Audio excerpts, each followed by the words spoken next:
Yo everybody, what's going on? This is Keegan from Kman Reviews bringing you the next episode of Review Recall. This will cover a bulk of the albums that came out in August. Of course, I didn't get to every single release. A lot of the ones from the last week will be in the September video, but let's not waste any more time. Let's just dive in. You like Viking metal, but with a bit more emphasis on deep guttural vocals? This is pretty good. Check it out. Young Nudy is quickly becoming a favorite of mine as one of the most consistent rappers in the mainstream trap scene right now, and this new album here only continues that streak. Good beats, good flow. I just really like this. An all-around good album. Had a blast with this new Segall album, trying a bit more acoustically driven stuff while creating some beautiful atmospheres as a result. The title track is an amazing rocker as well. It really stands out and doesn't feel too isolated from the rest of the album. The fun did begin to waver a bit near the end. The brass on Saturday Part 2 saved it for me though. Great album. Latest one from Rod Wave here. Very long record too, being over an hour. And is it just me? Or does Rod sound more electrifying on this album? He put a bit more soul into this one than the soul that was already present in Rod's music, and it made a consistently enjoyable project to boot. I know Lauv may not have the strongest reputation in pop music, but the guy's definitely had his fair share of hits. And for the most part, this album still has that as well. They're nothing that's gonna blow your mind by any means, especially if you've listened to any radio song in the past year or so. But if you're more or less numb to a lot of mainstream pop formula and occasional mediocrity, you may just have a good time with this. This is probably an improvement on all fronts from Good News, with Megan diving into more eclectic genres, while also giving some more introspection with pretty consistent features as well. The artistic growth is absolutely there and makes for my favorite Megan project yet, even if I do think it's a bit long, but even for that it's a mostly memorable listen. Although I don't like how Sweet as Pie is the closer, it just feels like the album had to tack on a hit for extra sales. Yeah, I know this band has a bad reputation with the allegations against Tillian in the past year. I'm not going to talk about that because frankly I don't need to. Looking at the music individually though, it's solid enough. It's too long to hold an engaging listen over an hour plus with this more sterile take on post-hardcore. Likely not going to return to it, but it's not bad, just kind of uninteresting. I'm a strong defender of Wiz. I've always loved his style and especially enjoyed that collaborative tape with Juicy J earlier this year. This solo project of his here is good. Of course, I'm always happy hearing him rap, even if it's a tad long and has a few tonal clunkers. But aside from that, I had a positive experience with this album. Now, we can all collectively laugh out loud at B.o.B. Oh, it's the guy who thinks the earth is flat. Haha, funny. I managed to put that aside and go into this album as open-minded as possible. And man, this is mind-numbingly boring. Especially near the back half, it basically devolves into moody pop rap with kind of cringy bars scattered throughout. Not something I want to return to at all.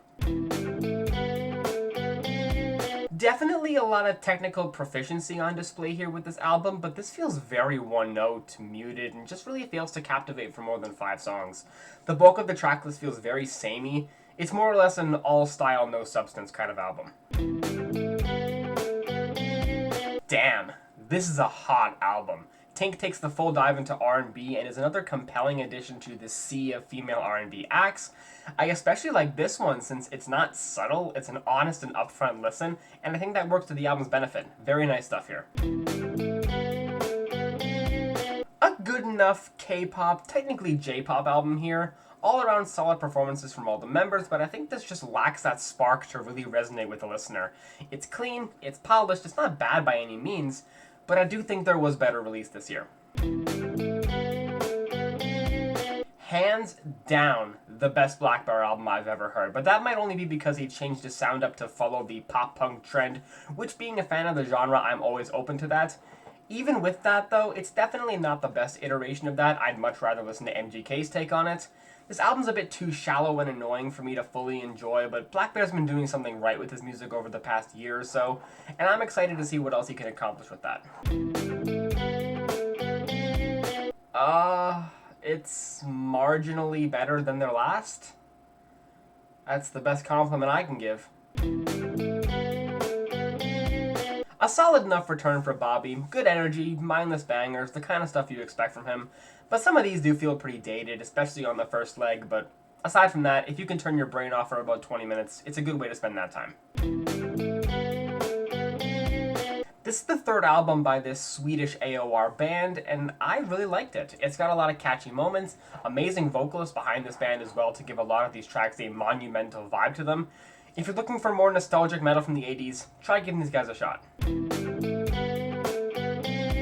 So believe it or not, I've tortured myself with all of Soulja Boy's releases this year, and this is hands down the worst. I don't know how you can make a 16-track album feel like 2 hours. This was mind-numbingly tedious with repetitive hooks, typical trap instrumentation.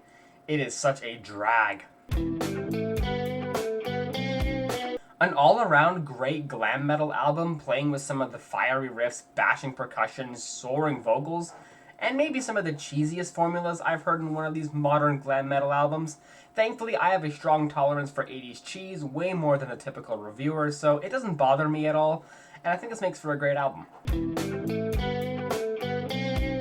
Wow, I was not expecting this. Such a fun, bouncy little rap EP here. Extremely lively and charismatic. All around fun listen. Check it out. Bet you forgot about this kid, huh? Yeah, you'd be better off continuing to forget. It's probably some of Demi's best and most cohesive work in a solid decade. She really adjusted into this modern rock scene sound well, and while I do think the album stretched a bit too long, I was definitely bobbing my head to a lot of these tracks. Fun listen. God damn, Harry Fraud is quickly becoming one of my favorite producers, creating these lush, classy soundscapes that Jay Worthy is just so smooth over. If you're looking for your hip-hop more mellow and easygoing, something you could drive to late at night, give this a listen. Okay, I was pretty impressed with this Hollywood Undead album. Probably the most I've enjoyed one of their albums in at least half a decade. Taking from a bunch of different styles of hip-hop, rock, crunk, it makes for an overall engaging listen with some banging instrumentals. Crucify me if you want, but I enjoy this. Ah! Coming from someone who enjoyed Simulation Theory a decent bit, yeah, this was not it. So Corti is back with another little mini project here, not long after the last full length I covered in the last review recall, and this is a much more minimal, subdued, also intimate feeling listen than Magical Forest was. Doesn't have that glossy twinkle that I typically tend to like, but the more bare and modest production here kind of reminds me of Minecraft music, which I also fuck with, so I'm not as enamored with this as I was Magical Forest, but it's a very sweet and warm listen. Very, very solid hip-hop album here. Larry's delivery and flow is very engaging, maybe a little bit one note over the course of this 50-plus minute journey, but the beats are all solid, features are good. I expected this to be a bit more mediocre, and I was pleasantly proven wrong. One of the dominant figures in the bro country movement finally releases his debut solo EP here, and it's pretty much your typical bro country fare. If you don't care for the style, you really won't get much out of this, especially if you don't like Tyler's obnoxious country accent. I personally grew up listening to Florida Georgia Line through mostly family who's into mainstream country, so this doesn't bother me too much. In fact, I like a lot of the percussive punch this EP has buried under the cliche of listing things style of lyrics. As a whole, fine for me, but if you're not a fan, just skip it. You won't be missing much. This is probably the most blunt and grimy I've ever heard Numbs up to this point. He mentioned he's got both quality and quantity, and he backs that statement up yet again. Please go check out Numbs if you haven't yet. Has not dropped a project I've disliked. You know, maybe Boris just isn't my thing. I've listened to both this and W earlier in the year and have been underwhelmed by both, though I did look into it a bit and see their older material is way better received, so maybe I just picked horrible starting points. But yeah, at least this is better than W, but not by terribly much. It's better than Visionland? An all-around solid album. I like the pleasing, comforting, almost yacht rock style it's trying to go for. But man, not much else really stuck about this. Oh man, I gotta commend how well Internet Money can play to some of these trap rappers. I mean, they just make them sound pretty great all around, especially Lil Tecca. The Yachty track was a bit of a flop though, so not as amazing as I want to say, but still worth your time to check out if you're into that sound. No. So Travie McCoy is the vocalist and frontman for Gym Class Heroes, and I had no idea he had a solo project out this year until I was doing that review. So I figured why not check it out, and it's not what I expected at all. A lot of soulful moments on here, some pure pop, bit of funk, certainly not anywhere near a typical Gym Class Heroes album, and it's pretty great actually. It is a DJ Khaled album. Seriously, like, I don't know what else you want me to say. It doesn't have any baffling pairings like the rest of the albums had, so the project turns out a bit more consistent, but it also doesn't have a shining standout either, so it's pretty mediocre at the end of the day. Maggie continues to improve on this latest album of hers, much more so for me as this album leans a bit further into typical pop formulas that I always enjoy. Even if this album is a bit long as some skips scattered throughout his track list, I had a fun time with it. I did enjoy this a decent bit, but 30 fucking tracks, come on, that's a bit excessive even for a rapper as consistent as Youngboy usually is. Still sounds good, but just too long. An overall comforting and pleasing dose of psychedelic, sunshiny pop rock. Probably not the most memorable thing in the genre, but a great time while it's on. So Animal Sun is an electronic pop rock group based in LA. I covered their debut project last year, and this is their sophomore release. And this one feels a bit more eclectic, semi-experimental. There's some odd production and mixing on here though that doesn't make for the most enjoyable listen. But as a whole, it's still a great outing from the band. Way cleaner of an album than I expected from Suicide Boys. I can definitely see this being a bit of a breaking point for some fans. I personally like it well enough, even if I'll always have a soft spot for that grimy, bass-heavy style of their earlier music. You know, Goo Goo Dolls have put out better and more interesting material, but I personally think they're one of the most consistent bands who could reasonably be seen as past their prime. I mean, hell, I thought their 2013 and 2016 albums were both pretty great, and this is just another pretty great album under their belts.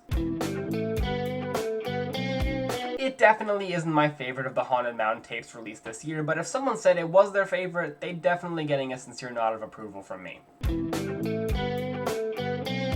I gotta be honest, this did not do too much for me. I think the bulk of this album is purely meant to be abrasive, and while that does work in some cases, it's not my kind of music at the end of the day. I'm sure a lot of people will get something out of this though. I didn't.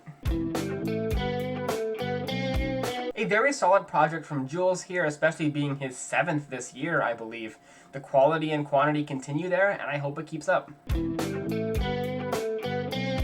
So I'll be honest, I did not know too much about Hot Chip going into this release, just sort of a passing name I recognized, so I figured why not see what it's all about?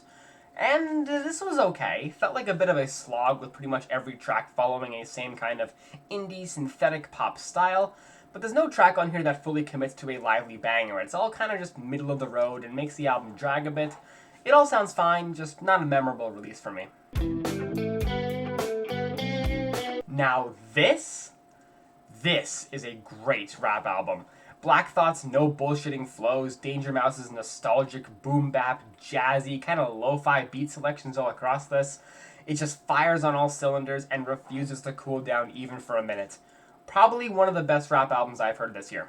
Alrighty folks, that is going to do it for this episode of Review Recall. Thank you all so much for watching. I hope you enjoyed. If you did, make sure to like, comment, and subscribe, and go check out my social medias, which will all be linked in the description below.